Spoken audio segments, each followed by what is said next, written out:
available resource for communities and organizations that must respond and recover from similar situations. Already, that report is helping other families and other communities learn from your experience.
The way you sort your trash may be changing. Did you know organic waste that ends up in California's landfills makes up 20% of the state's methane gas emissions? Organic waste includes items such as food waste, like leftovers, bones, shells, peels, and pits. Food soiled paper products such as paper towels, napkins, and pizza boxes. And yard waste such as grass clippings, leaves, and twigs. That's why jurisdictions throughout California, including the unincorporated areas of San Bernardino County, are now required to implement Senate Bill 1383, the new statewide plan to reduce methane gas emissions. If you live or work in an unincorporated area of San Bernardino County, you may be required to subscribe to waste, recycling, and organic recycling services in 2023. The county is dedicated to keeping residents and businesses of the unincorporated areas informed about this new state law and how it affects our communities before any changes take place.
Code enforcement's mission is to ensure compliance with county codes and state laws, to create safe, attractive communities that improve the quality of life of residents. County Code Enforcement has several special programs: illegal dumping, community cleanup, graffiti abatement, fire hazard abatement, off-highway vehicle enforcement, cannabis enforcement, and of course our traditional code enforcement program.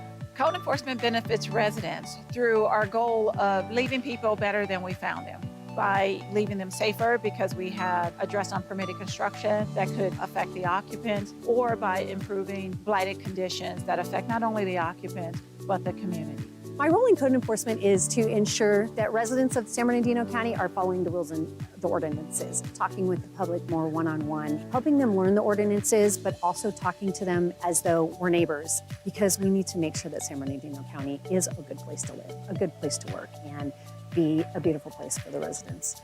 Our code enforcement team continues to grow. We're working on some initiatives that are going to expand services and create new programs that'll help our county residents. I'm very pleased with them always. I've dealt with them for a good 30 years now. There's reasons for the code enforcement, and we want our city safe, and you can see when you don't have the codes what you get.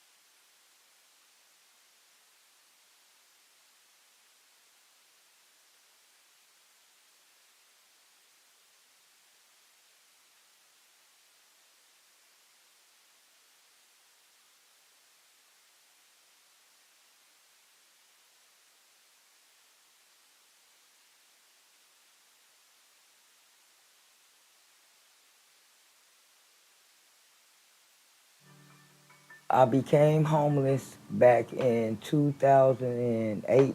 I lost my sister. Then I lost my mom. I went under depression.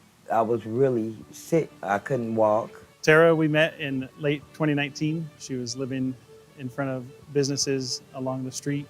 We gave her some information and linked her with a host team and Inroads for temporary transitional housing motel assistance. So I think it's important collaborating with all the departments involved, because sometimes there's a situation where we'll have to gather together and just think outside the box how we could help that person out. Inroads stands for Innovative Remote On-Site Assistance Delivery Service. From the time that I just recently had met her on the streets to today, she's so much happier, healthier, and is working towards getting her own apartment now. We go to where the client is and taking the resources directly to them. And it helps build that bridge for success. I don't want to be homeless anymore, and I thank the county staff and team that helped me through this. Thank you guys, and God bless you.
ARMC just received Level 1 Trauma Center verification by the American College of Surgeons. It means that all of these services at the hospital are able to work together in a timely fashion to take a patient from the doorway to the definitive care place. We were Level 2 prior to this. By achieving Level 1 status, we've become a center that doesn't have to transfer any patients out to provide life-saving care. It is well known as the county hospital that serves the Inland Empire region with high-quality medical care, but also a great place to train future physicians and future nurses. We developed a program, actually just a partnership with our local hospitals to go out and teach them about trauma. It's a phone call, and then we'll set a classroom for their physicians and ER nurses, and we're more than happy to go and provide this education, because our goal is to provide optimal care for all of our patients, not only in our hospital, but in the outside hospitals as well. So I think having education in addition to being able to deliver high quality care, that's what I think makes this hospital a very special place.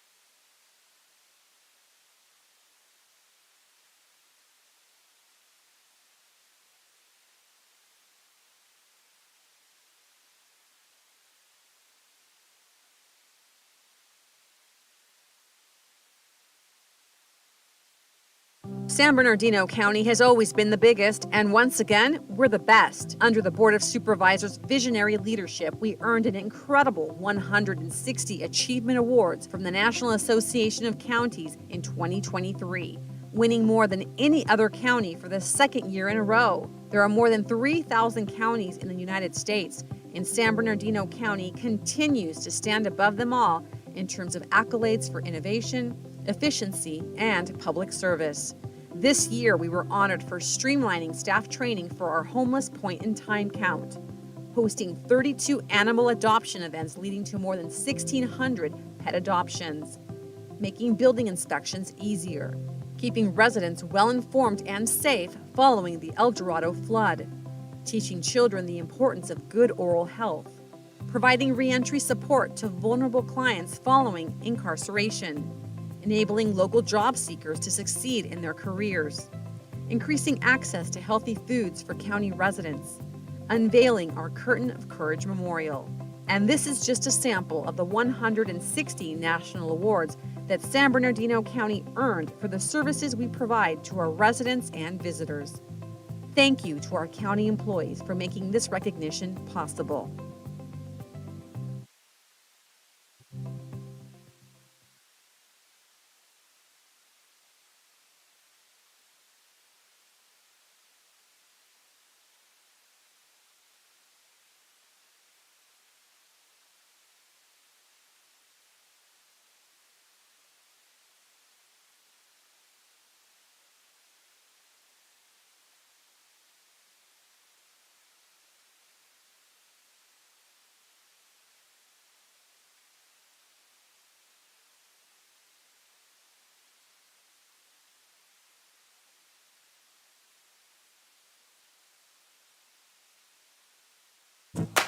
Hi, my name is Angel. I am an enrichment specialist here at the San Bernardino County, specifically at the War Animal Shelter. For the whole day, I get to spend time and walk them, feed them, and play with them, and just improve their quality of life. I do enjoy being around animals. I grew up with them. I have had dogs my whole life, and cats as well. First thing I do, I normally just clean the play yard or the cattery room for the cats and dogs. And then I'll check my list to see what dogs are available to do enrichments. From there, I'm just taking one by one throughout the 10 hours that I work here. And I just spend time with them, feed them, play with them, walk them. But since right now it's summer, it's very hot, so we just play in the play yard and we're at the pool out there. What I like is that I meet new pets every day. I bond with them, make them adoptable, find them a new home.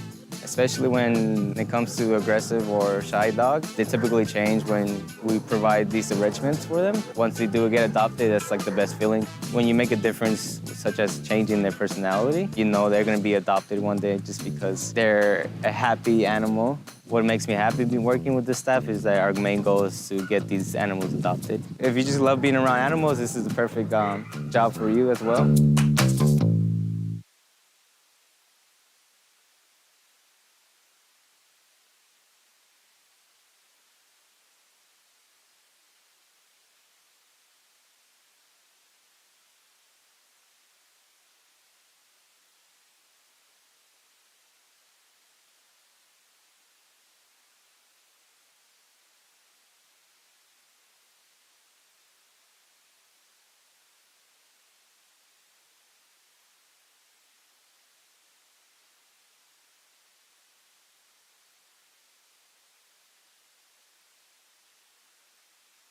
I personally always play ball with Levi. Cody always plays ball with Nolan. And then we have Sonia, who is upset if she doesn't get two buddies. There will be special requests on the field, like, no, you're my buddy, and then sometimes they get in arguments. And Miracle League is a baseball league for people with special needs. Our role is to go down there and be their buddy.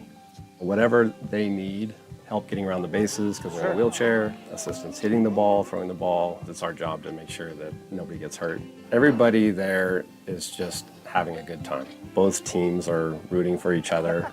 You know, there's really no competition. There's no outs. Everybody's just there to have fun. It's just a really neat program to be a part of. 6 o'clock is game time. They'll do a national anthem. We buddy up with our players. Sometimes you have no choice in the matter. They come up to you and like, you are my buddy. You want to be my Absolutely. buddy? Tyler? Yeah. Okay. Yep. Thank you. You're with him the whole time. So he hits the ball, you're running with him to the first, second, third. It's all about getting out into the community that we serve. We will run into some of the players at the grocery store, on medical aids. You know, they'll instantly, we'll recognize each other and talk about, when the next season is coming out. A lot of our players obviously have some medical issues, and we've gone to their houses on medical aids to already have the relationship. We already know each other. The parents already know us. It is a lot different than just going into someone's house that you don't know. I grew up in this area, and there were not programs that made kids with disabilities feel normal. So this is like a normal thing. This is baseball. We started in May of 2013. Fire and EMS and police guys are heroes. For our players to have the fire department come out and help them and be their best friend for a night, that's huge. Awesome. It's so beautiful being able to see like the parents come together and being able to hang out and communicate with each other. Being able to see the joy on the faces. There's literally never a bad day when I come to Miracle League. We've had the opportunity to invest the town resources into Brimfield. They're used to the field. There's about a lot of comfort that comes from that. Yeah, it's been a real blessing to us in the community, and you can see the participation here. The bleachers are full every night. That's the thing I dig about it. Throw it to Nolan. Throw it to Nolan. Nolan, throw it in. Closely by Andrea. Thanks, bud. He hasn't said many of his one-liners. He's famous for saying, like, if somebody's like really swinging at it, he'll be like, he's chopping broccoli. He's chopping broccoli. I'm definitely invested in this community. It feels like home. Oh my gosh, this is amazing. I love it. All right, dude. What's in there? We brought gifts. Oh! Right? Finally a hat. Finally, right? I'm Zach Taylor, the captain with San Bernardino County Fire Department here in Yucca Valley, and I'm proud to serve you. Good job.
Good morning.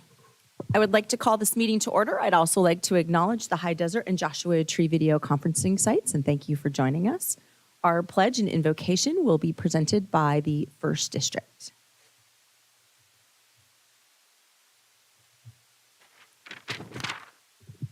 Thank you very much. I'm honored to have a pastor from my district, Christy Montez, and she's going to do the honors today. And I'm going to turn it over to you. And thank you. Thank you so much, Vice Chair Cook and board members. It's an honor to be with you today. Let us pray. Almighty God, we come before you today in humility and gratitude. Thank you for your grace and mercy. We are mindful of our need for your presence, provision, and protection. May you grant the supervisors wisdom as they deliberate and make decisions today. We seek your covering over those faithfully working in public service. And for those who are experiencing hardship, grief, or loss, we ask that you impart your comfort and solace. We especially ask for your nearness with those impacted by the tragedy in Baltimore. Help us as we go about our day to be generous with kindness and make every effort to be at peace with one another. We thank you for your love and salvation. In Jesus' name we pray these things. Amen. And if you would say the pledge with me. Ready, begin. I pledge allegiance to the flag of the United States of America and to the republic for which it stands, one nation, under God, indivisible, with liberty and justice for all. Thank you. Before she leaves the stage, can I say something about her? Sure. You're not going to get away that easy. First of all, I want to thank you very much for doing that and doing a great job. If you fail, I wouldn't give you your great bio. That's right. No, I'm only kidding. Our pastor is an ordained minister and certified disaster relief chaplain. She serves as the senior pastor at Journey Foursquare Church in Adelanto. Besides leading various outreach efforts in the local community, she also sits on the Adelanto Business Council, is a member of the Greater High Desert Chamber of Commerce. Previously, Christy has worked for General Atomics Aeronautical System as a program manager. And that's why you know so much about heaven and the stars. And and for the County of San Bernardino Workforce Development Department and board as executive secretary. She holds a Master of Education, currently pursuing a Master of Science in Mental Health and Clinical Counseling degree. Resides in Adelanto with her husband Nathan and 2 of their 6 children, and enjoys hiking in San Bernardino Mountains. And I want to thank you so much for the great job you did and for being with us today. Thank you so much. Thank you very much. We will now move on to our memorial adjournments. Supervisor Baca. Thank you, Madam Chair. I do have 2 memorial adjournments. The first one is Maria Elena Rios, 79, of San Bernardino, actually of Colton. Her daughter, Roxanne Rios, is very active in the San Bernardino community. She volunteers for a lot of community events, and Maria was a wonderful woman and a great mother to Roxana. So our heart goes out to Maria Elena Rios. God rest her soul. The next one, who I knew very well, is Marion Black. He was 85, of Rialto. He was a longtime activist in the city of San Bernardino, very involved. He was a deacon at the Ecclesia Christian Fellowship Church. He was a good man, very active and very involved politically and very involved in the community. So God rest his soul and adjourn in memory of Mr. Marion Black of Rialto. Thank you very much. Supervisor Armendariz. All right. Supervisor Hagman and Vice Chair Cook. None. All right. We will now move on to our presentations. I have 3 special presentations this morning. So if my colleagues will please join me in the well.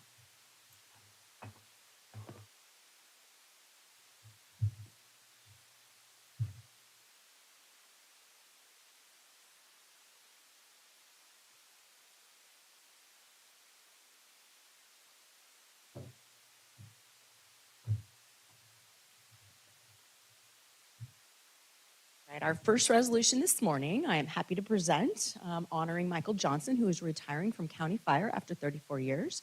He began his career in 1989 with special districts and later moved to County Fire's administration office to become part of the fiscal services team. As a lifetime resident of the city of San Bernardino and a coach with the Kiwanis Knights of Columbus, Little League for 15 years, we thank you for your service to the county and your involvement in the community. So if you'll come on up and join us.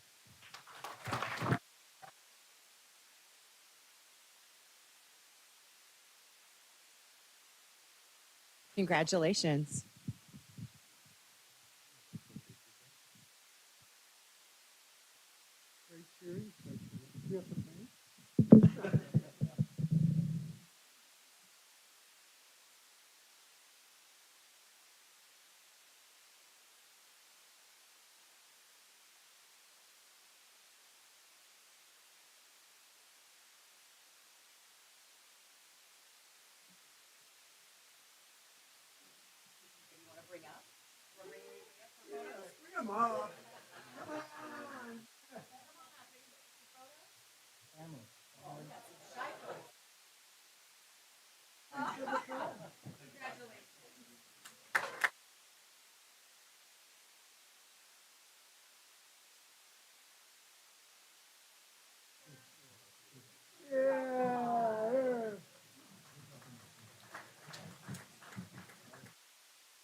Congratulations. Thank you for all your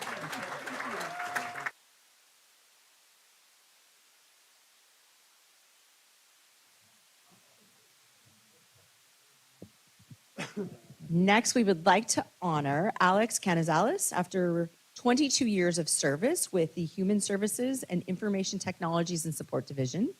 He began his career with the county in 2001 as an automated systems technician and supported the creation of Digital Foundation for Human Services departments. He is retiring as the department systems engineer.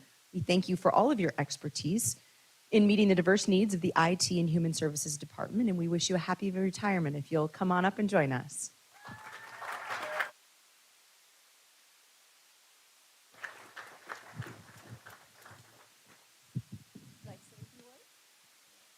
No? We got shy folks this morning. I just like to thank the county for my livelihood right now.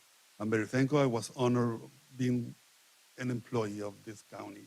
And what I have afforded to this county, ITSD especially, I believe it was very, very precious for them and for me as well. Congratulations. Thank you.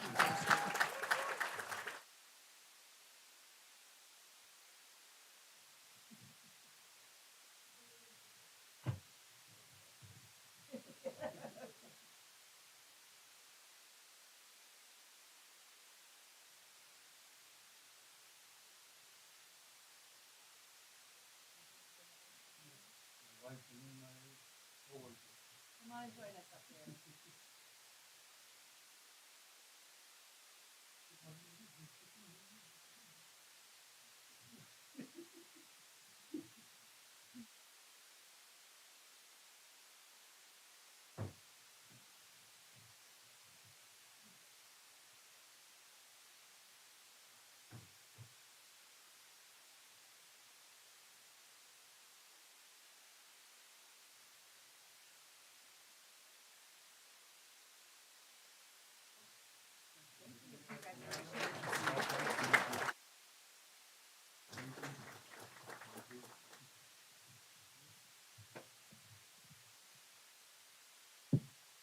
And our last presentation is to recognize Patrick Duran, who is retiring after 33 years of services with the Human Services and Information Technology and Support Division.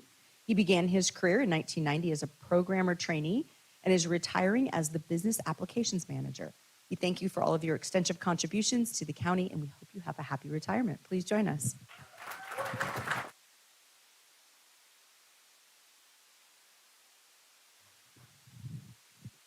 Congratulations.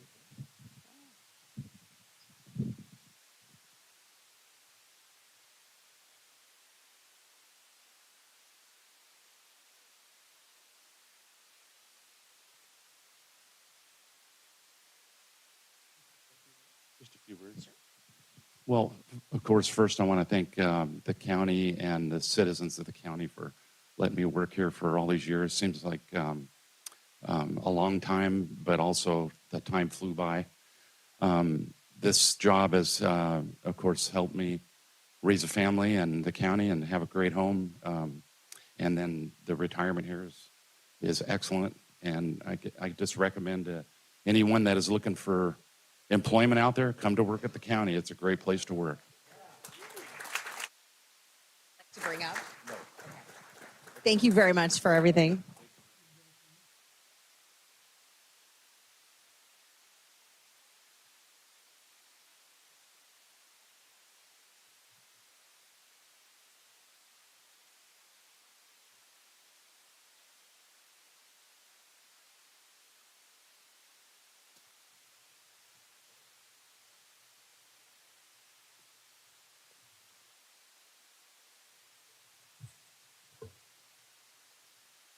All right, we will now move on to our reports from County Council. Tom? Thank you, Madam Chair. The Board of Supervisors voted 5-0 to appoint Amy Coughlin, Director of the Department of Child Support Services. Yeah. The Board of Supervisors also voted 5-0 to ratify County Council's decision to file a lawsuit against Turtle Cove LLC, in this case involving unpaid rent. Thank you. Thank you very much. And reports from our CEO, Luther. Good morning, Madam Chair. Nothing to report this morning. All right, we'll move on to our individual board member comments. Vice Chair Cook. I have no comments. Supervisor Hagman. Thank you, Madam Chair. Just a couple of brief updates. Last week, on behalf of SCAG, I went to Sacramento to advocate for our region. Our priorities include the RENA reform and protecting REAP 2.0 funds that help support some of the projects in the county. A little brief update on Ontario International Airport. We're now ranking number 3rd in the United States for food accessibility and convenience as Ontario aggressively expands food and beverage offerings. According to the highly rated J.D. Powers of 2023 North American Airport Satisfaction, Ontario outperformed every other airport in California and ranked 3rd nationally among the mid-sized airports.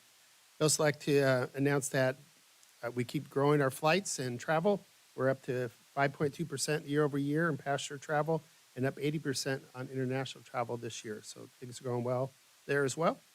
And for IHP, March 30th is National Doctors Day. So I want to say thank you to our medical professionals who serve our county residents. And lastly, South Coast Air Quality Management District, the legislative body voted to oppose State Proposition 1935, which amend California Constitution to change the rules of how the state local governments can impose taxes and fees. South Coast also program additional funding for the commercial lawn and garden equipment program. That's enough updates. Thank you. Thank you, Kurt. Supervisor Baca. Yeah, thank you, Madam Chair. Just want to highlight some of the events that we had in the 5th District. The first one was 3rd Annual Fishing Day with the Supervisor. We had it at Glen Helen Regional Park, and I really want to thank all the partners, regional parks, preschool services, and all the county departments that participated, especially CFS and probation. I had about 150 at-risk youth and low-income families that were there, and it was the first opportunity for many of these families to go fishing. They provided the habit, the lunch for all the kids, and really want to thank probation and regional parks for their partnership, because you really made a big difference in a lot of these children and families' lives. So hats off to you. The other thing is we hosted an expungement fair in conjunction with the Way World Outreach in San Bernardino. I want to thank our public defender for participating. We had over 1,000 participants. There were 50 employers there. and we're able to get expungement for approximately 300 individuals. So as we look at trying to address recidivism, this is a great way to do it and get folks back reintegrated back into the community. And most of the residents that participated in this were San Bernardino City residents. Just wanted to say hats off for our team and all of our staff for the Valley Communication Center groundbreaking. It's a big project, which is going to be great for our public safety, police, and fire, and it's going to provide a great service. I know that they're leaving Rialto, but they're coming here to San Bernardino, and it's going to be a great project that's really going to improve our services and response times for our residents. So hats off to them. And was also at the 25th anniversary of the Arrowhead Regional Medical Center. Just hats off to ARMC and the staff there for doing a great job and really building the morale for everybody there at the regional center, and that's a great thing. And the last thing, just want to highlight item 52 and want to say hats off to Jackie Green with Preschool Services. In this action that we'll be taking shortly is we're actually countywide in our preschool services, we're going to increase the amount of slots for full-day service. So basically what's going to happen is we're going to eliminate a lot of the part-time slots and have full-day service from the 0 to 3 population. The biggest request that we get, throughout the county is a lot of people don't have health daycare. So this will actually allow for many of these families and parents that work for their kids to be at these preschool services for the entire day at a 10-hour slot. So this is a good thing for our families. This is not just in the 5th district, but this is countywide, and this is a great thing. Okay, and that concludes my comments. Thank you. Supervisor Armendariz. Thank you, Chair Rowe. Want to start off by sharing Department of Behavioral Health in my office co-hosted a suicide prevention town hall. The town hall was open to the public, and it was the first of its kind in the county. We were able to reach 1,500 individuals, and we answered live mental health related questions via the audience. Being that this was such a success, it brought me a huge. Really, it's hard to share. Like it was great for me. It was a great feeling to know that we were actually helping people in our community and hearing real questions of people who needed help. So it was a great event. Wanted to take a moment just to wish everybody a happy Easter. To be safe on Sunday. Have a fun day. We attended a spring event with the CHP. Where they had game booths, and I think everyone who was there had a great time while they attended. I also attended the IVDA meeting, which is our Inland Valley Development Agency meeting. Alongside my colleague Joe Baca, we approved $132,811 for the environmental documents for the Inland Valley Infrastructure Corridor and an SBCTA. We had our study session. And that was on March 14th, where we discussed the annual budget and projects in the community, such as the Express Lane and street projects. I want to give a little shout out to Elks Little League for celebrating their 50th year anniversary in our community, which I was able to attend. Glad to be a sponsor and a participant in their event this last week. Since St. Patrick's Day, 9th annual celebration for Rancho Cucamonga Firefighters Association, my office participated in that also. We had a silent auction, food, games. The Firefighters Association cares and provides for its members in the community. And that is all I have. Thank you. Thank you. I too had a resource fair this past week in Needles, and I want to echo Supervisor Baca's comments on the expungement fairs. And Thomas Sohn is our public defender. Your team does a fantastic job coming out. Thank you very much. A lot of folks have low-level misdemeanor things on their records. It could be from a case of mistaken identity or a poor choice that they made earlier in life, and nobody knows how to get them expunged. And our public defender helps walk them through that process. When we have resource fairs, they come out of the private meetings with their public defenders and they come on into an environment where we have employers that are looking to hire them right there. And then oftentimes they ask how they can get vital records printed off, and our mobile assessor's office has a mobile unit that comes out. Thank you very much. And prints those on the spot. And so it is a collaboration of our county VA, workforce development, economic development, behavioral health. County VA will come out to those. And it's a great opportunity to showcase what we can do at the county for our residents. So thank you to all that make those happen for all of our residents, especially in the far reaches of the county. I would also like to highlight that last week we had the groundbreaking on the Valley Communication Center, which will be a state-of-the-art emergency and disaster response facility. The center will serve as a new headquarters for ConFire. It'll be dispatch. There will be representatives from County Fire, County Sheriff, Office of Emergency Services, and when we go into a disaster mode, we'll be able to house local, federal, state partners, as well as volunteer allies. And so stay tuned for that. That's coming soon, and that's exciting for here in the Valley. And congratulations to Amy. We look forward to having you in your new role, and we're very excited for that. So with that, we will move on to any revisions to today's agenda, Lena. Good morning, Madam Chair. Yes, today we have several revisions. The first revision is item number 37 on the consent calendar. That item is being taken off calendar. And item number 38, recommendation number 2, is revised to reflect the effective date of the MOU as March 12th, 2024. Item number 42, this item is revised to remove recommendation number 3 in its entirety. The remaining recommendations are unchanged. And item number 85 on the discussion calendar, the ordinance number referenced in recommendations 1 and 3 is revised to read as ordinance number SD 23-06. Those are all the changes I have. Thank you, Madam Chair. Thank you very much. We will move on to our conflicts of interest. If any board member has a conflict of interest that they would like to disclose, now would be the time to do so. Madam Chair, I do have a conflict. Please. Appreciate it. Item 66, I'll be abstaining from.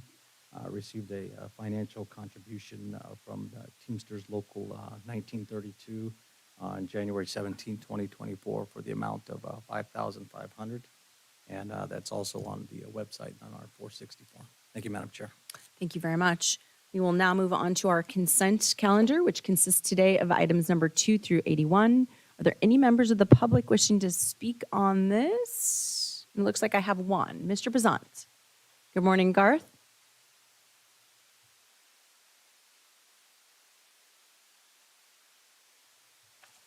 Good morning, Chairman Rao and the Honorable Board of Supervisors. Item 44, District Attorney. Approve the purchase of a Ford Police Utility Vehicle from Fairview Ford to transport a victim advocate canine handler and their assigned facility dog as an unbudgeted fixed asset in the amount of $67,166 to the presenter. With all due respect, do you want to advocate for the victim? Send a human to reason to a human whom is allegedly the perpetrator. If you send a beast to detain me, I'm going to kill it. After I kill it, I'm going to barbecue it as the Asians do. Then I'm going to make it a delicacy. You have at your disposal every means to take down a human being, and you send a killer beast whom cannot reason with the subject.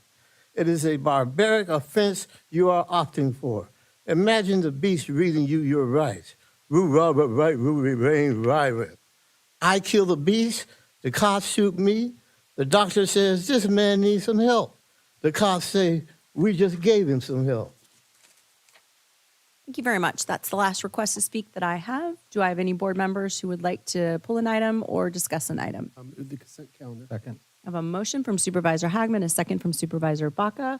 All those in favor? Aye. Any opposed? Any abstentions? With the noted one from Supervisor Baca. Thank you, Madam Chair. With that, the consent calendar is moved. All in favor with Supervisor Baca abstaining from item number 66. Thank you very much. We will now move on to our discussion calendar, starting with agenda item number 82, which is our 2024-2025 budget financial update being presented by Luther, although I see Matthew Erickson approaching. Yes, thank you, Madam Chair. I'm going to get some help from Matthew on this one. It's a little crazy that we're already talking about the 2025 budget, but it is upon us. And one of our goals here is to engage the board and start talking about our budget process sooner so that we can provide plenty of time and input or time for input from the board as we go through this process. So Matthew and I are just going to take a few minutes to present this morning. It's really at a high level that we're going to approach this. We're going to talk about the state of the county's economics, our economy here. It's not really intended to be a specific discussion of the 2024 recommended budget items. Those will be developed and presented to you soon, but we're really going to try to set the table here regarding the state of the economy locally, as well as nationally, and talk about how that may impact our approach to presenting the 2024 recommended budget and putting that together. We'll also go over some of the risks that the county is facing, talk about the next steps in the budget process and what the 2024 budget process looks like. One of Matthew and our main goals, as I mentioned, is to engage the board early in the budget process.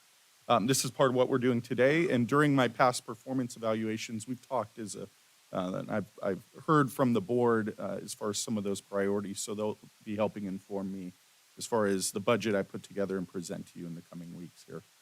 We're also looking at strategic planning, making sure that we're laying out a pathway to achieve many of the board's goals through strategic investment in both projects and programs. We're also looking to increase the use of data to guide our decision making through the budget process.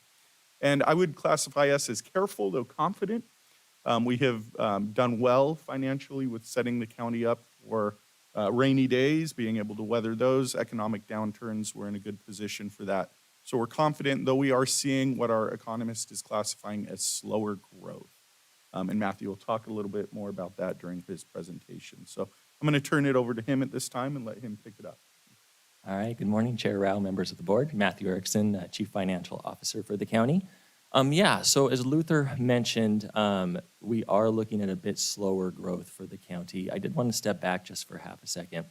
Luther mentioned we're confident but cautious. That really comes from direction from the board through the various policies that we have as a county. We are always very conservative when it comes to approaching the budget.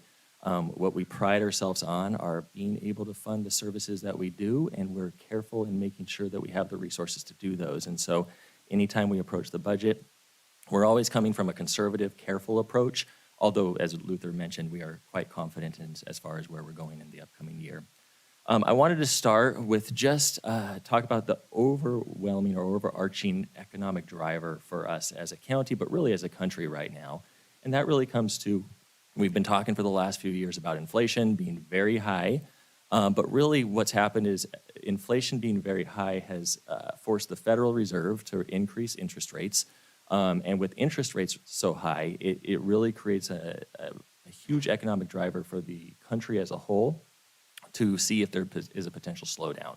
And so there's many areas that are impacted by high rates. We are seeing some of those areas being impacted already, although some we aren't. So I'm just highlighting right here, home sales, when there's high mortgage rates, and we'll go over this in a second, when there's high mortgage rates, there's less transactions, less people buying and selling houses. And so that impacts the economy as a whole and our property taxes as well. You'll see consumer spending maybe not grow quite as fast. And so we'll talk a little bit about that, especially as it relates to our county revenue sources. On the investment side, normally I would tell you, the stock market might slow down a bit when rates are high. We might see different changes in investments. We certainly have not seen that if you've been paying attention to the S&P 500 or your 401ks or anything like that. We have not seen that at this time, but that's something we're keeping a lookout for.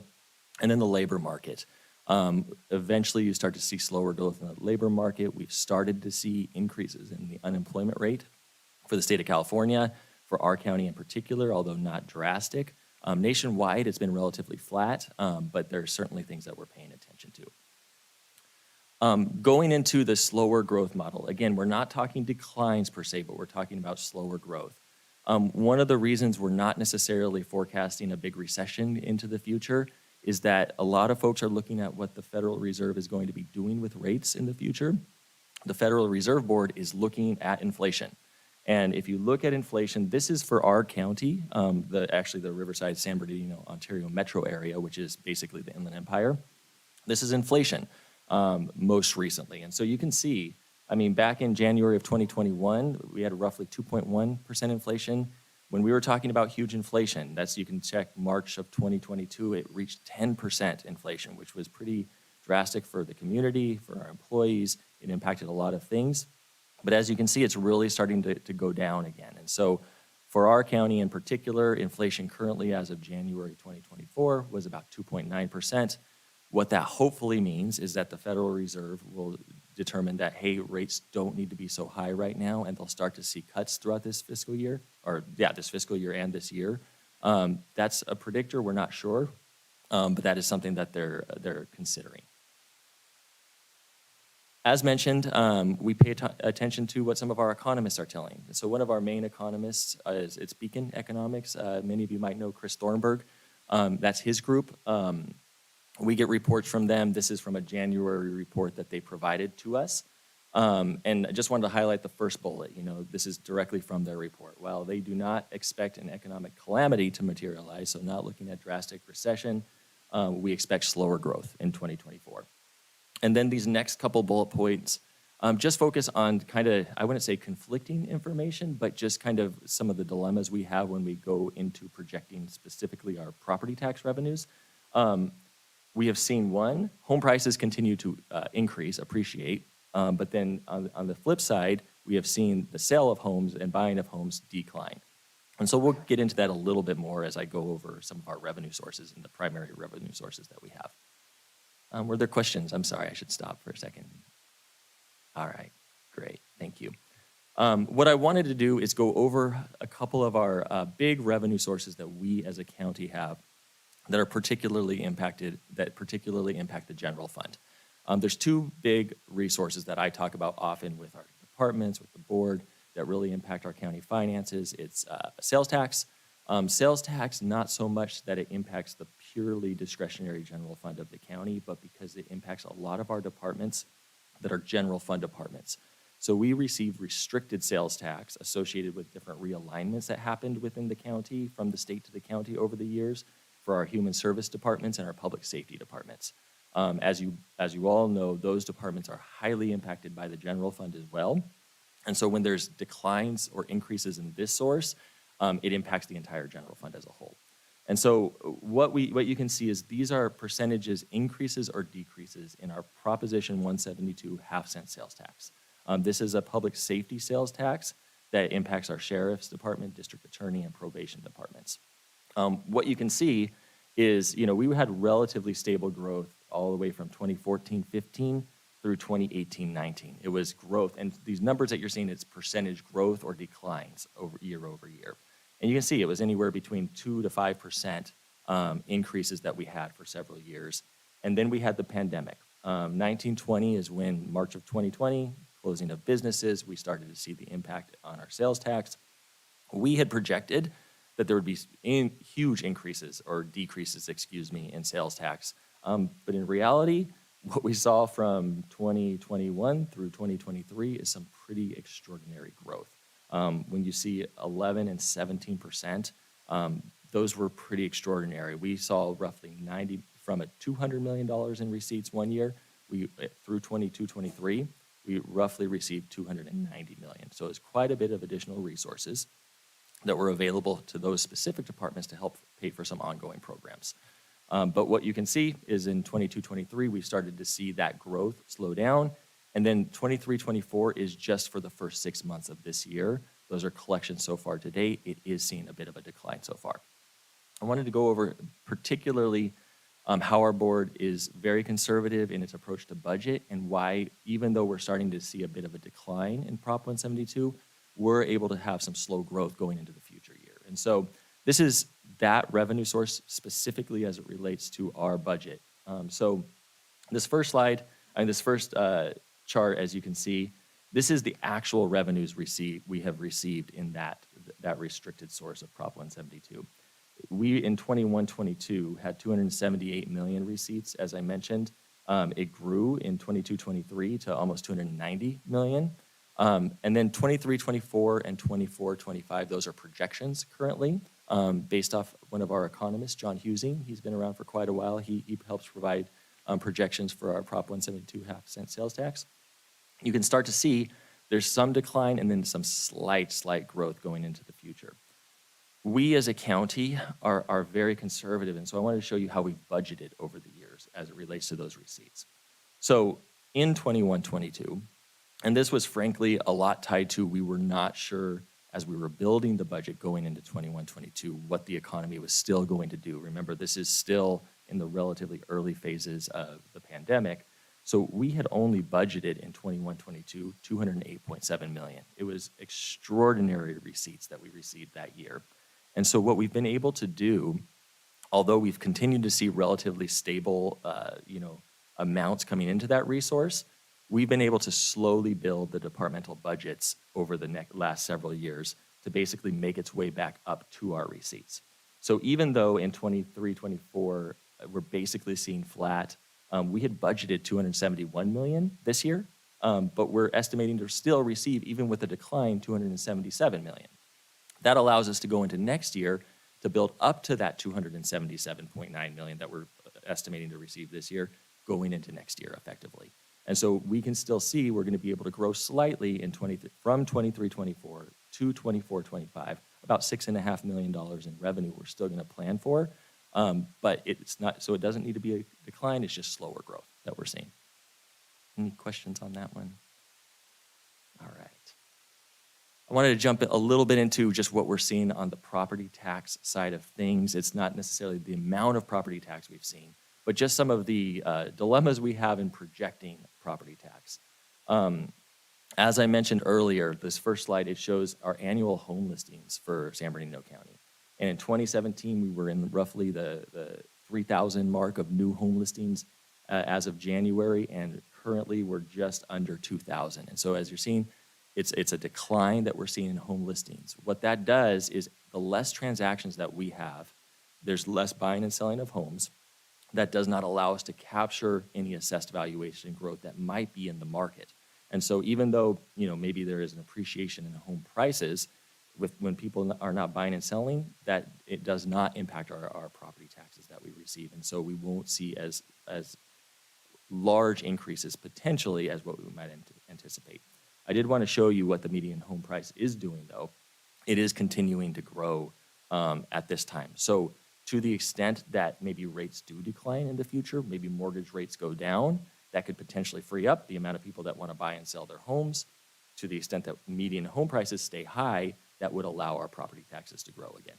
So that's kind of what we're seeing from a property tax perspective. And let me go to the next slide.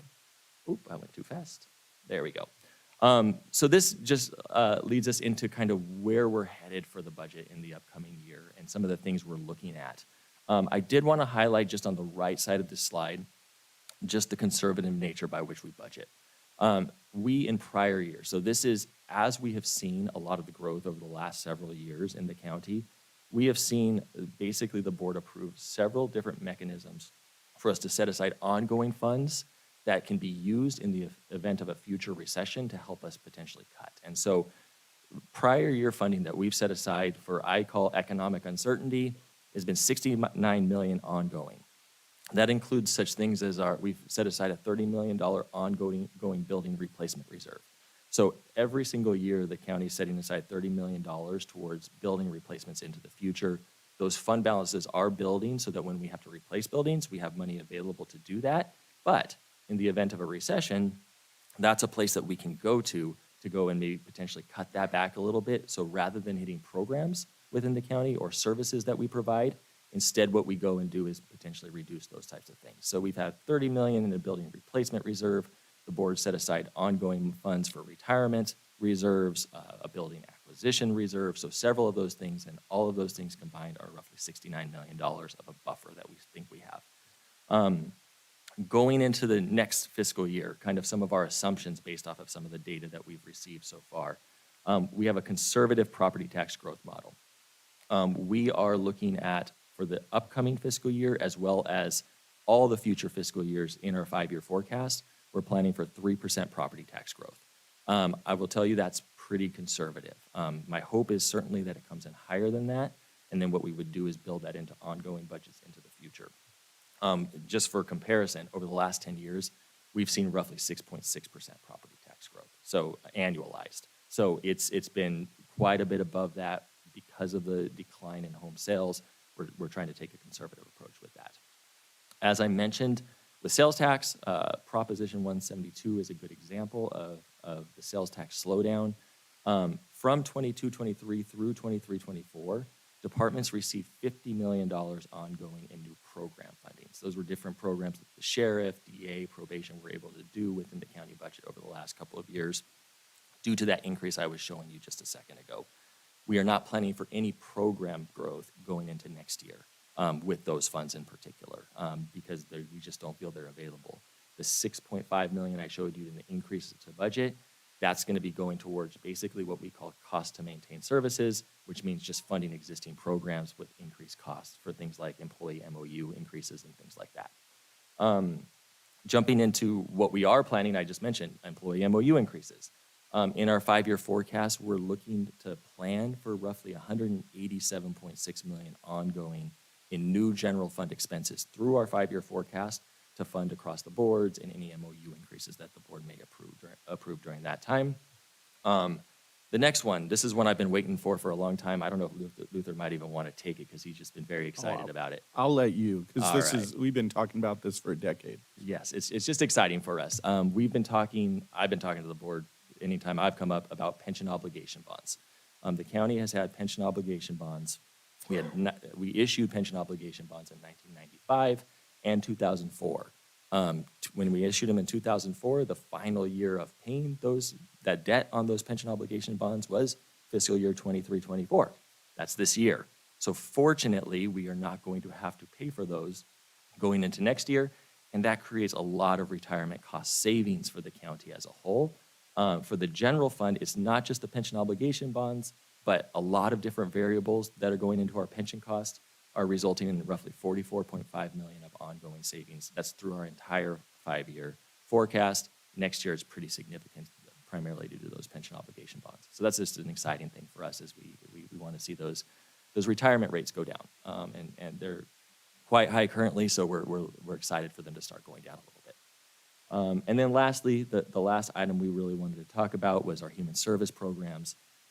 We continue to see cost increases tied to our in-home supportive services, maintenance of effort, our IHSMOE. Those are costs for a lot of those providers that provide in-home support services to folks throughout the county. There's increased costs that are going on over the next 5 years associated with some slight raises that were given to those providers over just, I believe, this last September or last year. And so we're going to see some increases in there, as well as there's some projection of adoption cost increases over the next several years that we're looking at an estimate of about $52 million. Let's stop there for a second. That's a lot. 2 more slides. All right. That's all we've got. Almost there. All right. So we always like to highlight potential risks to the county as we're, things that are not necessarily built into the budget for the upcoming year, but things that we definitely pay a lot of attention to and are really paying attention to. The first and most important is the state budget. The governor came out with his January proposal and referenced a $38 billion deficit for the state going into next fiscal year. It's pretty extraordinary. Probably 3 or 4 weeks later, the Legislative Analyst Office came out and said, we disagree. We think it's $73 billion, which is even more extraordinary. What that's doing for us, as we look into May Revise, which will be coming out early May, is we are wanting to know what the governor's going to do. Is he going to put out a higher deficit, which I think it's probably highly likely, and then how does that impact the county? Historically, a way that the state can manage their budget is through impacting counties. The counties are basically, we're a sub-arm of the state administratively to carry out a lot of the duties for the state. And so they do have the capacity and the ability to greatly impact our budget at any given time. And so that's something we're paying a lot of attention to. There's always the potential impact for a federal government shutdown. That's something our departments are always paying a lot of attention to. Fortunately, the federal government just passed recent appropriation bills that finally passed the fiscal year 24 budget. So they're moving right into the fiscal year 25 budget. Because obviously that's several months after their fiscal year 24 just began. We're always paying attention to recession. As I mentioned, that's not something we're currently forecasting. We're forecasting slow growth. However, To the extent the Federal Reserve may keep rates high, that increases the likelihood that there could potentially be a recession. Doesn't mean they will, but that's just a possibility. And then lastly, we all know that our county has numerous disasters and emergencies that we could always, at the flip of a switch, our county could be all hands on for any disaster or emergency that would impact things in the county. So with that, wanted to jump quickly into next steps. This is just an early preview of where we're headed. May 7th, and we're going to have our 24-25 budget workshop. At that point, it would be our plan to go over in detail some of the 5-year forecast numbers, as well as kind of the plan on some of the things that we want to try to accomplish for the upcoming year. May 21st would be a budget book delivery. That's when we want to get you the budget book to kind of scour through, look through, our staff can help address any questions that you may have. And then finally, on June 11th, we're going to have the 24-25 budget hearing and adoption, and that's when we would adopt our budget. So with that, are there any questions? I know that was a lot. I know Kurt has a question. Sorry. I always do. Thank you, Madam Chair. No, it's just actually more comments than suggestions, questions. First of all, thank you, Matthew. Thank you for you and your team for putting this together. I've been on this board for over 10 years now, and I think the fact that we're trying to get this out early, very transparent process for not only internally, but also for our residents to know where we are. I think that's a great program that we're doing right now. We did have a lot of the questions I had on our one-on-ones. I'm sure every board member had the same thing. We got to talk about our priorities and our questions and our concerns. But this board, over very long standing now, has been a very fiscal, conservative, projecting board. So in times when we had the upticks in revenues, we didn't go off and spend it like the state and federal government does, and spend everything they got every year, and then all of a sudden they don't have it, and all of a sudden they're in a problem like the state of California is. So we've been trying to put money away for the future, long past our property service times, to make sure we deliver steady services to our residents without having the ups and downs. And I saw a little bit of that in my beginning of my career here, where we had some huge reversals of our incomes, and to cut departments when they're providing services. That's when our residents need those times, when times are tough for them, need those additional services. So I really want to thank you for continuing to do the slow and steady build, but at the same time, still putting away when we do have those emergencies and we do have those exceptions in the economic year. Also want to congratulate for no bond debt. That was something that 11 years ago, 10 years ago, we were seeing, just wait till this gets paid off. And that is finally getting paid off. And that basically tells I don't think there's too many other counties can say we got a fully funded pension with no debt at this point. So that's way before my time and continuing past our time. I want to say thank you for continuing to take care of that problem, so we're not pushing that down, kicking that can down the timeline for the future. We're taking care of it now, and we are strong and stable, which I think will help us as times come for our credit ratings, if we ever need that. I know we got a lot of major capital improvement projects that are scheduled and ongoing right now, that they're fully funded. We're not going into debt on those as well. So I just want to say great job by all in the fiscal team. Thank you. Thank you. And just to clarify, if you will, I know that I called you one day and asked you to explain Pension Obligation Bond 101 to me, which was fascinating. I could hear the excitement in your voice at the payoff coming up, as Kurt mentioned, and then the trepidation as I delved into why would someone do that, and you explained to me why they did it then and why we probably shouldn't ever do it again. But could you explain a little bit about the pension obligation bonds and then our financial retirement and the funding of that, and sort of that they're separate? We still will always have some liability in the pension area. Yeah, no, I think I really should clarify, because one, absolutely, we are very, very happy to be paying off our pension obligation bond debt. It's really, there's two components to retirement costing. Usually there's just one. We pay the pension system for unfunded, for the normal cost to provide, to basically provide our pensions to our employees. But when pension systems are funded primarily through investments. I mean, we pay for a lot, but it's predicated on the pension fund making roughly 7.25% every single year. Any year that it doesn't, it creates what's called unfunded liabilities within the pension system.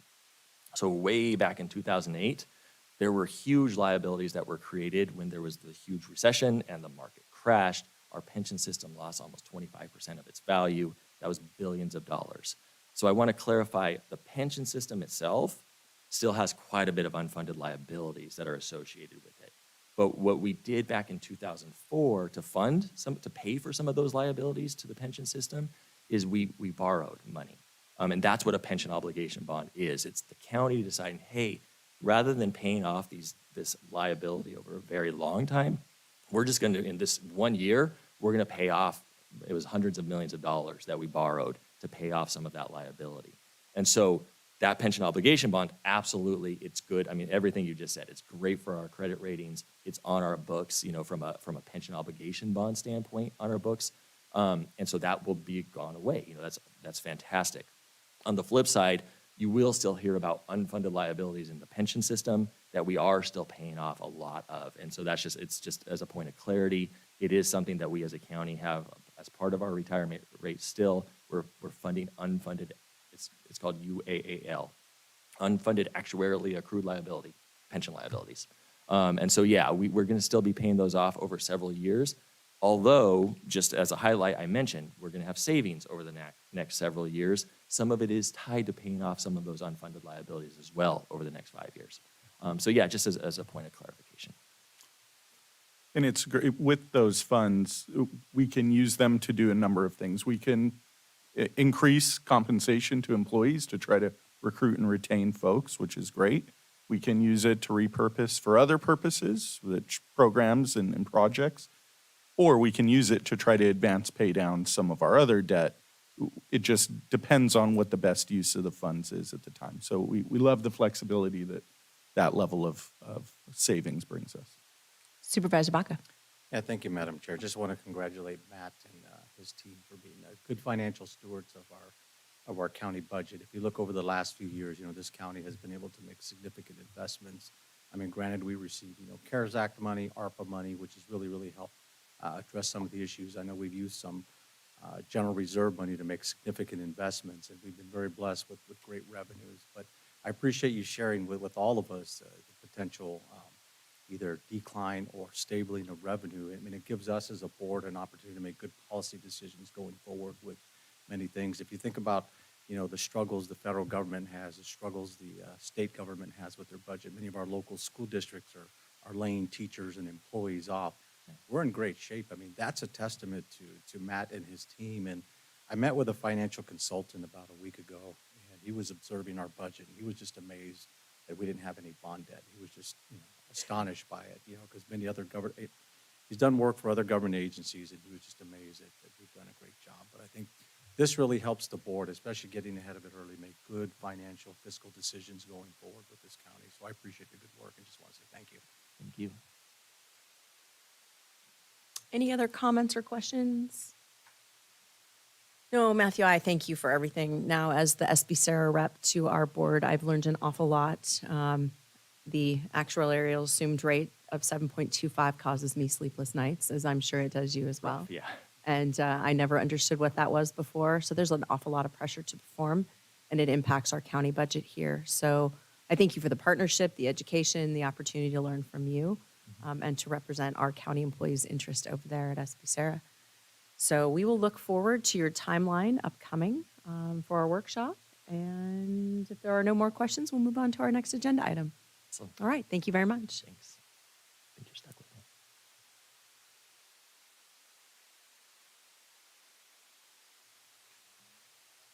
We have item number 83, which is the introduction of the fiscal year 2024-2025 proposed annual county fee ordinance, being presented by Matthew Erickson as well.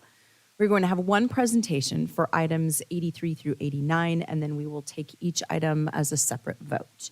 So I will open the public hearing now on item number 83, and ask Matthew to present on that. All right, so you're stuck with me today with a bunch of numbers. So we will try not to do too many numbers on the fee ordinance. We had the budget fee workshop a couple weeks ago where there was an opportunity for the board to chime in, ask any specific questions that we may have. As the chair mentioned, we're going to have one fee hearing presentation today, which will represent all of the different entities that the board governs. We will have to open up each individual hearing. However, there will not be any particular presentation. We do have department representatives available to answer questions should you have them for those districts, but we are just having this one presentation. So that is for each and every single district that we're having this. Go ahead and go to the next slide. As mentioned, on March 12th, we had the fee workshop with the board where we took any particular questions that may have had. Over the last couple of weeks, we've had a couple of very minor changes that are being proposed for you for this fee hearing that I'll just want to go over briefly. Should the board approve the fee hearing today and close the hearings, then April 9th would be when we would adopt the fees. Go to the next slide. As mentioned, there's a couple of changes that we are recommending to the board today. One of the main ones is with land use. There's a couple language changes that we have that we're planning to restructure for short-term rental fees to provide clarity on specific charges for both new and renewal applications. But in particular, the department is recommending the addition of a new fee for short-term rental renewal applications with no changes.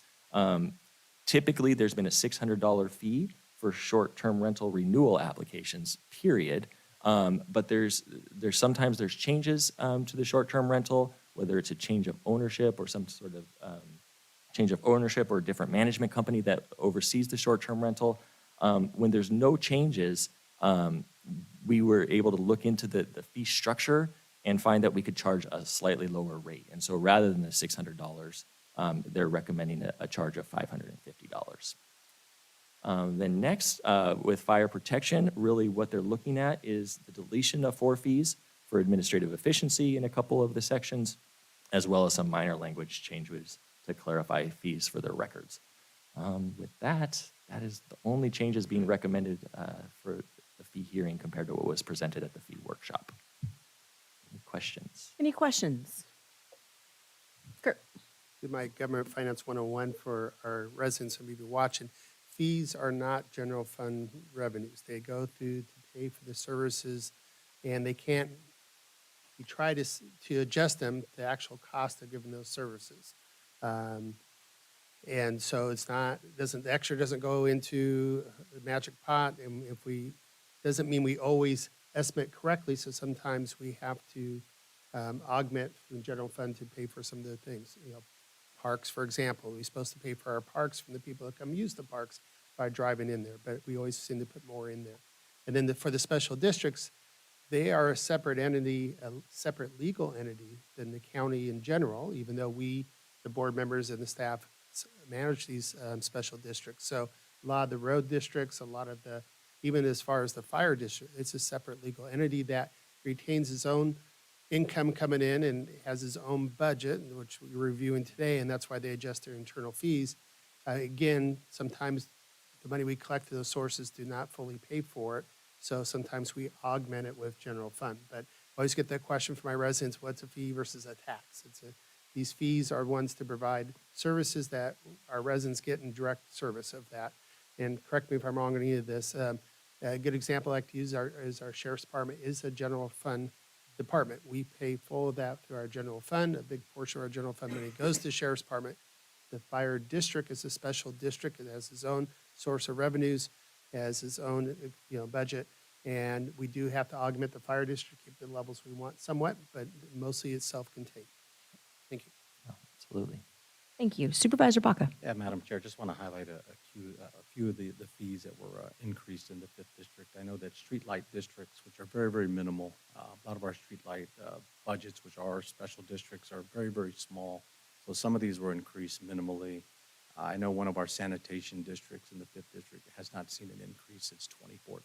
So these are some of the increases that were made in, for example, the Bloomington Recreation District, for their charging stations, just a small increase just to kind of I guess, be revenue neutral on that.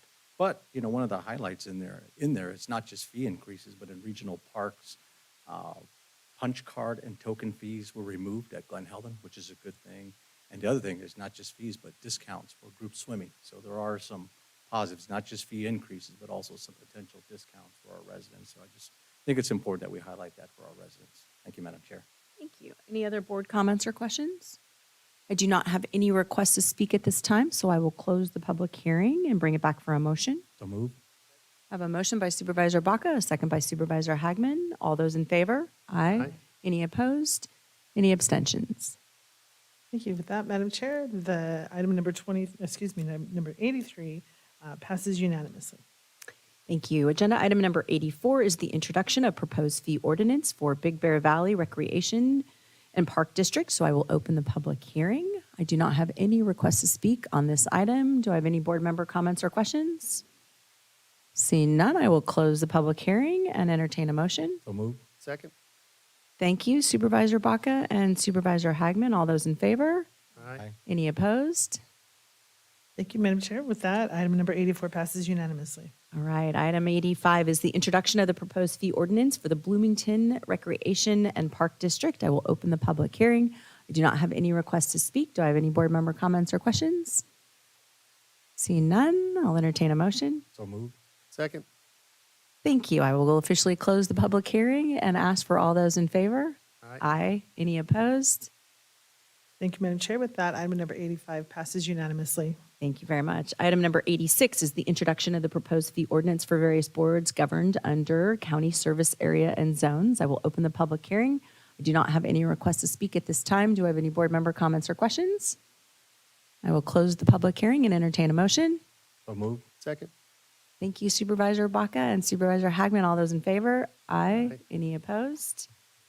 Thank you, Madam Chair. With that, item 86 passes unanimously. All right. Item 87 is the introduction of the proposed fee resolution for the Inland County ISEMA Medical Agency, known as ISEMA. I will open the public hearing. I do not have any requests to speak that I know of for this. Do I have any board member comments or questions? Seeing none, I will close the public hearing and entertain a motion. Move it. Second. Thank you for the motion, Supervisor Hagman, and the second, Supervisor Baca. All those in favor? Aye. Any opposed? Thank you, Madam Chair. Item number 87 passes unanimously. All right. Item number 88 is the introduction of the proposed fee ordinance for San Bernardino County Fire Protection District. I will open the public hearing. I do not have any requests to speak at this time. Any board member comments or questions? Seeing none, I will close the public hearing and entertain a motion. So move. Second? Thank you, Supervisor Baca and Supervisor Hagman. All those in favor? Aye. Any opposed? Item number 88 passes unanimously. All right. Item 89 is the introduction of proposed fee ordinance for the Flood Control District. I will open the public hearing. I do not have any requests to speak at this time. Do I have any board member comments or questions? Seeing none, I'll close the public hearing and entertain a motion. So move. Second? Thank you, Supervisor Baca, and the second by Supervisor Hagman. All those in favor? Aye. Any opposed? Thank you, Madam Chair. And item number 89 passes unanimously. All right. So we will now move on to items for general public comment that are not on our agenda. Thank you very much, Matthew. The first request to speak that I have is from Garth Pazant, who will be followed by Deborah Knowlton.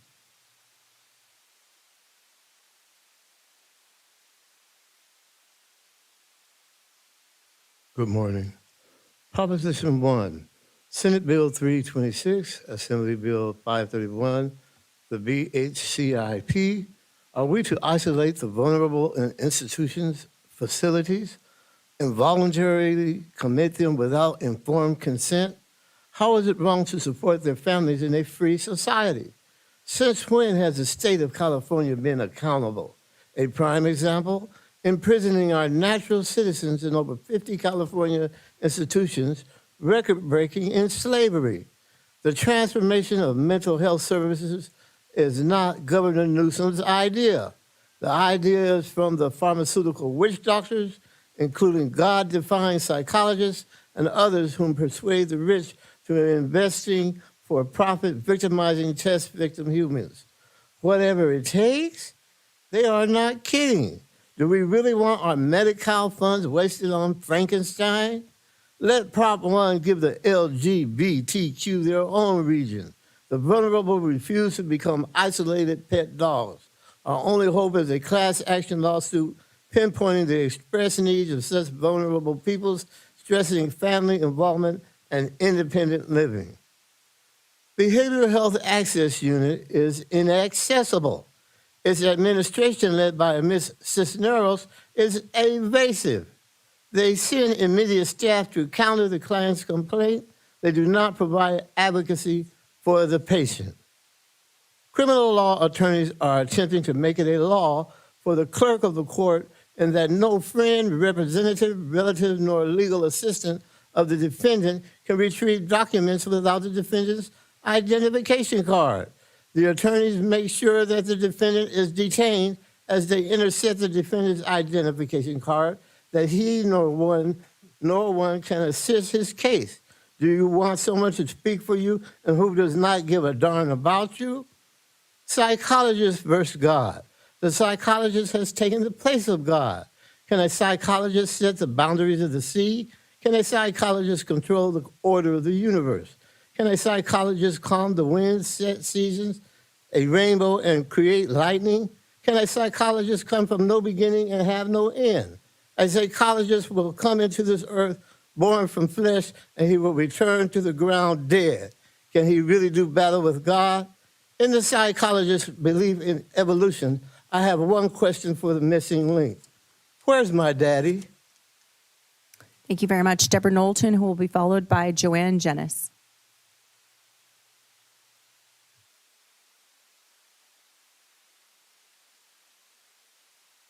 I just want to share my experience voting in the March 5th, 2024 primary election. First, again, I received a mail-in ballot from my husband who died in 2015. I took my mail-in ballot in hand to polling location and told the poll worker, I want to use my mail-in ballot as my vote. I just have to mark it. The poll worker said, you must surrender it and we will issue you a new ballot. I responded, I don't want to surrender it. I want to use my mail-in ballot that was sent to me to vote on, but I don't want to use a new ballot. The poll worker said, okay, what is your name, address, and so on? And she had me sign the poll pad. The poll worker checked the info, touched the screen, and a ballot ticket came out of the machine. The poll worker told me to take the ticket to the next station to get my ballot. I told her, I already had a ballot to vote on, my mail-in ballot, and that I didn't want a new ballot. That would give me 2 ballots. She called for the supervisor. The supervisor could not figure out how to correct the situation, so I said, okay, I will use your ballot, and I marked surrendered on my mail-in ballot and gave it to the supervisor. Meanwhile, the person ahead of me returned to the ballot distribution station because he was given the wrong ballot to vote on. I received my paper ballot and voted by pen and discovered that I had been given 2 ballots. I did not vote on the second ballot, but found the supervisor and gave her my incomplete second ballot and put my completed paper ballot in the ballot collection box at the poll site. I started this process at before 9 a.m. and returned home at 9:30 a.m. At 10 a.m., I received notification from Ballot Tracks that my vote had been counted. How could this be? In less than an hour, my paper ballot had gone from my polling location to which is in Twin Peaks, to the Registrar of Voters in San Bernardino and was counted with a follow-up email sent to me. Also, Ballot Tracks is based in Denver, Colorado. Why are we using an out-of-state company to count the ballots? When the Registrar of Voters sends me a letter saying that the elections in this county are, quote, fair, accurate, and secure, I would like to know her criteria and supporting data for this evaluation, because from a citizen voter experience, the elections in this county are none of these. However, she is correct in stating that the elections are accessible, quote, I could have voted 3 times, once using my dead husband's mail-in ballot and twice on the ballots that I was given at the polling location. How much does all of this cost? Insanity, the definition of insanity is doing the same thing over and over again and expecting a different result. A perfect example of this has been citizens repeatedly speaking to you, our representatives, about this, and things need to change, and they are going to with New California. Thank you. Thank you very much. The next request to speak that I have is Joanne Jennis, followed by Anthony Hernandez. Supervisors, I was here in July to thank the board for funding Laura's Law. Today, I'd like to thank Supervisor Jesse for holding a Narcan training event, which I attended. In 2021, my son survived a fentanyl overdose because Narcan and CPR were administered to him by a sheriff deputy. What I'm about to discuss is not strictly a county matter, but it does pertain to some of those living in our county that are struggling with mental and substance abuse issues, with many of them being homeless. Several county programs will be available in the near future to address those individuals struggling with said issues. Those programs are Care Court Act, Laura's Law, Senate Bill 43, and the newly approved Prop 1. Will these programs help to fix the problems? I guess time will tell. I do have reservations on Prop 1, though. Our county, like so many other counties in the state, are seeing an increase in homeless individuals suffering with mental and substance abuse issues. My son is one of those individuals. He struggles with ADHD and Asperger's, and we're not sure if the long-term use of meth and his living conditions has impacted his mental status more so. He's been living in a flood channel for 1.5 years now. Different outreach groups are trying to help him, but he keeps refusing to accept it. I'm wondering if he would be a candidate for one of these new programs. Within the last 6 months, he has been arrested 12 times for possession of drug paraphernalia and a controlled substance, meth, individual use only. He's taken to jail, cited and released within a matter of a few hours. Is jail the answer? That's an open-ended question. But what I do know is that releasing him to walk 19 miles back to his encampment to continue to get high and possibly get arrested again is definitely not the answer or the solution. No consequences, nothing being accomplished. And the only thing that is happening are the wearing out of the deputies' rubber on their car tires. Here's a current update of my son. I wrote my speech several days ago, and on this past Saturday, the 23rd, my son was arrested for the 13th time. But this time, he wasn't released, and a court date has been scheduled for April 3rd. I'm wondering what the outcome of this court appearance might be. I have written to many state representatives on the fentanyl crisis and our flawed criminal justice system, and I shared my son's situation with all of them. I did receive a response back from one of them, and he's trying to make changes. I want to thank Hope, Inroads, DBH, SWAG, Kurt Hageman's staff, and especially Chino Hills Councilmember Ray Marquez, who has put me in touch with people that are trying to help. I have more to say, and I've been through so much, but this is just the tip of the iceberg. Thank you for listening. Thank you very much. Anthony Hernandez, followed by Teresa Radzik. Thank you, Madam Chair. And I'd like to extend my gratitude to the honorable supervisors as well. In order for me to communicate my message, I need to play this for you. That's because her son is now accused of a murder she says could have been prevented. Robert Millen has reaction from the suspect's family. 2 weeks after a homeless man was murdered in Upland Memorial Park, people are demanding justice, not only for the victim, Gian Chavez, but the suspect as well. You see, family members of suspect Kiwan Parker say he is mentally ill, but was turned away by county health officials. They need to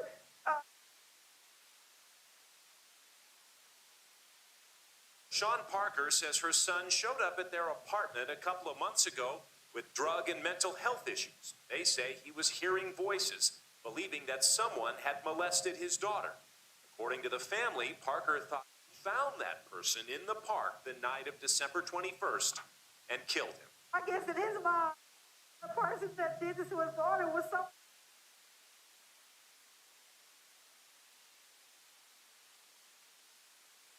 What the family say is so infuriating is that they called San Bernardino County Behavioral Health Services for help earlier that day. We were scared, me, my mom, and my son, we were scared because of how he was acting. He was real erratic and just, it was like a nightmare. Parker's sister, Kamisha Fuller, says at first her brother, but as he spoke with County Behavioral Health Services at the apartment, he changed his mind. They said, if we say we could take you with us, would you be willing to go and get help? And he said yes. But the family says after those county officials called a supervisor, the decision was made not to take him. She said, oh, well, you know, my supervisor said that we can't take him because he didn't meet some criteria. And I'm like, what criteria do he have to meet? If he's crying out for help and saying that he needs some help, you guys should have you should take him. What's the problem? He didn't specify what kind of weapon he was going to use to do what he was going to do or who he was going to do it to. Fuller said that infuriated her brother, and she says 3 hours later, he went to the park and killed Chavez. In response to our request for comment, San Bernardino County gave us this statement, quote, Patient confidentiality rules prevent the county from discussing or confirming its involvement in specific cases. However, county behavioral health community crisis response teams work collaboratively with community partners such as law enforcement to ensure the health and safety of persons living with mental illness. This process includes adhering to California law to evaluate for treatment options. As for Upland Police, they say they were contacted by behavioral health services, but not until after the murder. I want justice for not only my brother. That's time. Thank you very much, sir. Our next request to speak that I have is from Teresa Radsick, followed by Jane Hunt-Rubel.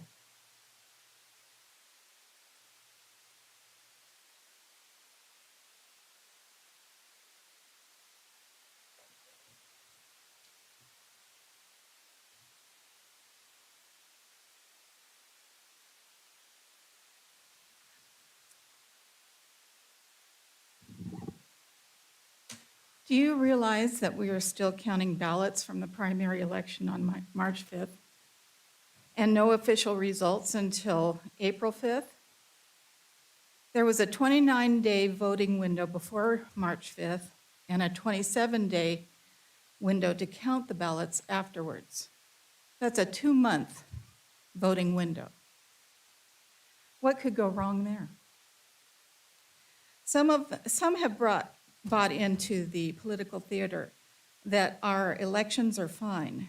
After all, we can count on our Department of Homeland Security, the sub-agency CISA, the Center for Internet Security, that happens to receive all of their policy advice from the Atlantic Council, an agency straight from the New World Order regime. They employ Albert sensors in our Dominion machines, which allows our federal government that hates Trump and hates many of us to monitor election data in real time. We also have third-party corporate vendors using internet-connected software that allows them to inflate voter rolls and other deviations. We must realize that, that the Democrats and the deep state embraced wholesale illegality by creating fraudulent and fake ballots. The voting window mentioned uses early voting data points to create a PID-controlled algorithm. The more info they have, the more variables that they can count in that month before leading up to Election Day, the easier it is to fine-tune the algorithm and create a paper trail. They use software that tells the delta values of how many Republicans versus Democrats. And on Election Day, since we have electronic poll books hooked up to the internet, they obtain real-time tallies of who has shown up to vote. That gives ballot mules the metrics that they need to go to specific drop boxes with concrete numbers of ballots for a selected candidate or a selected proposition or measure. Yes, we love paying the fire tax. Thus is created the paper trail to back up the machine numbers. We must get rid of the machines. Go back to paper ballots like they do in France and in Argentina, and like we used to do. We need to hand count in small precincts that use picture ID for obtaining same-day results. One day to vote. What a concept. Jane Hunt-Rubel, followed by Margaret Cashin.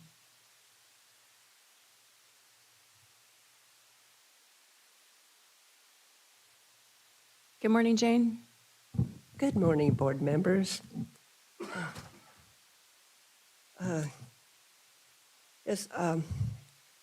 our community of Musqueam this past weekend, there was a lot of activity going on with the RV, the recreational vehicles and the dune buggies and all that and the motorcycles. It was driving me crazy.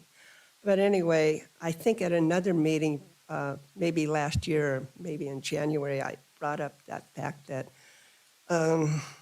we need cameras out there because that's the only way you're going to catch these people speeding. I mean, they are high-speed racing up and down the streets. And I'd like to see something, and my neighbors agreed with me, we'd like to see something that can actually catch these people. Because I didn't even bother phoning, I didn't know who to phone because they went by so fast and I didn't know where they were coming from. So I didn't bother phoning the police the sheriff department or highway patrol. But it's getting really, and it's going to get worse because the kids had last week off, I guess, but it's getting worse as it gets towards summer. And it's kind of scary, even just backing out of your driveway. These people are just taking over the streets, and we're fed up with it. So I'm hoping there'll be some other means to, cite these people besides us turning them in, but by the time the sheriff or highway patrol gets out there, they're long gone. Just same thing with fireworks. They're long gone. So I'd really appreciate it if somebody would put cameras up on top of, especially on the corners of like 3rd and 2nd Avenue and June Street, because they just use it as a public raceway, and it's really unhealthy for humans, to go that way. Another issue I want to bring up is about the trucks out in our community. And it was written in policy TM 5.6, unincorporated truck routes. You guys were supposed to establish local truck routes in unincorporated areas to efficiently funnel truck traffic to freeways for minimizing impacts on residents. Well, since they're building more and more warehouses, especially in San Bernardino along Cajon Boulevard, and there's one proposed upcoming in our neighborhood. I went to a meeting last Saturday, and on the corner of June and Cajon. And that's why I'm going to speak with the people from land use, because the guy that was presenting it, he wasn't the owner he was very evasive about, and so a group of us showed up there, but he seemed to know nothing about, I guess that he hasn't come before the planning commission. He wouldn't even give us the name of the company or the corporation that bought that property. That's time.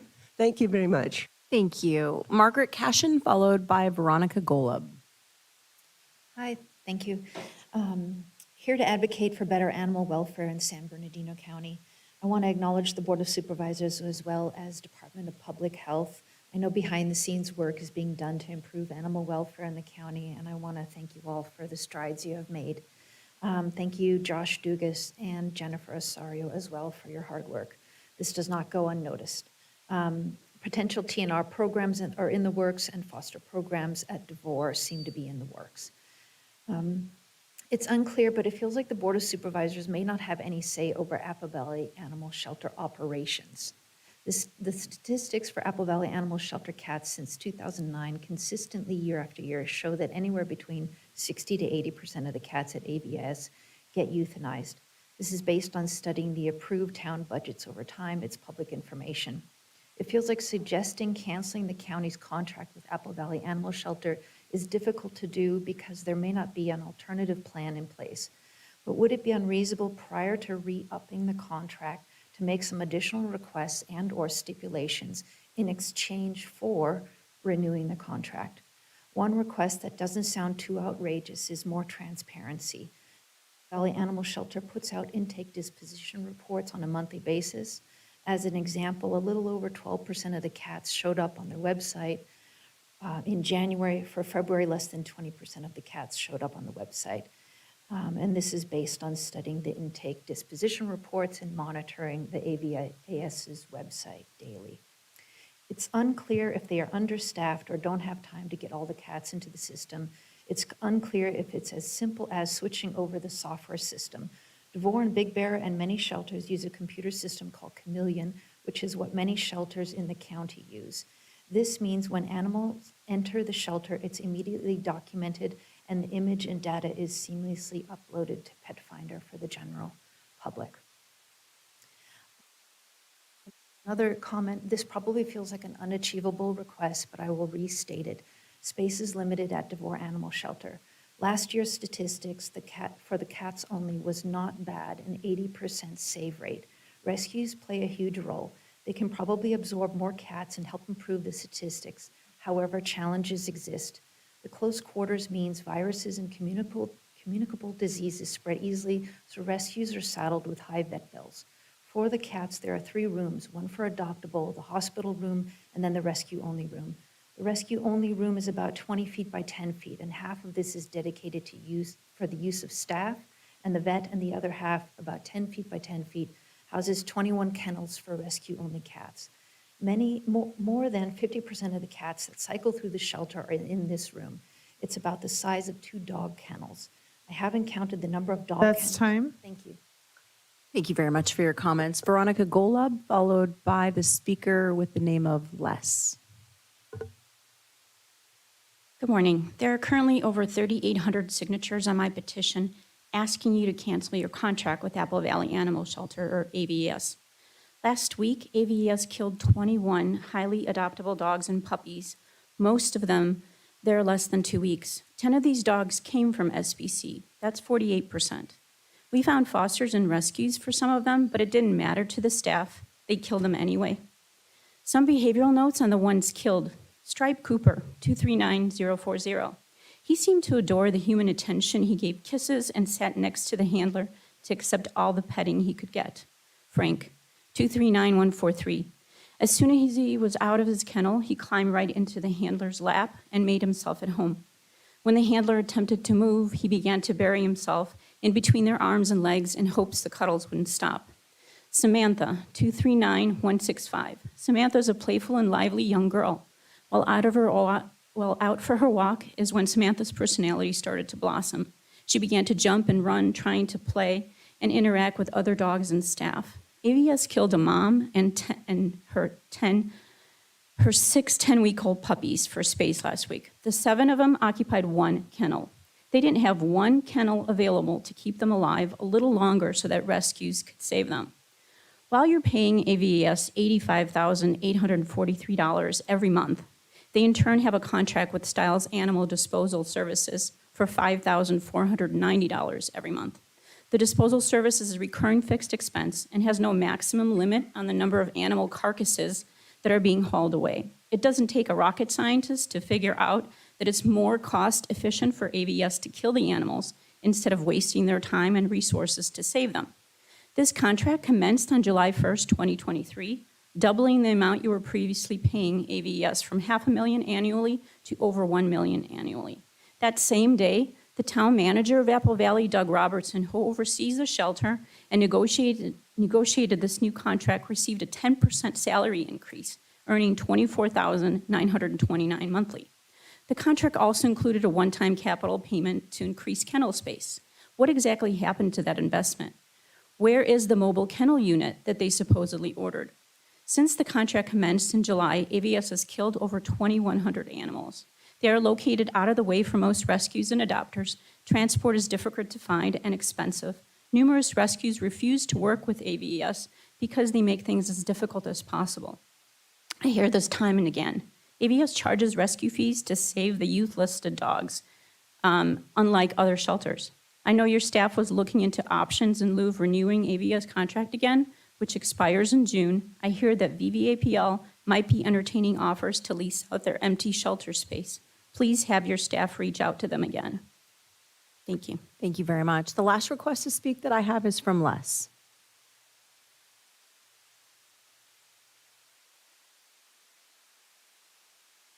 Good morning. To Government Gavin Newsom, when are you going to address the cobalt issue? We have children out there being slaves, digging up cobalt for our electric cars out here in America. Please address that. Also, Governor Gavin Newsom, you help the LGBT veterans that fell under Don't Ask, Don't Tell policy. You help them get their benefits.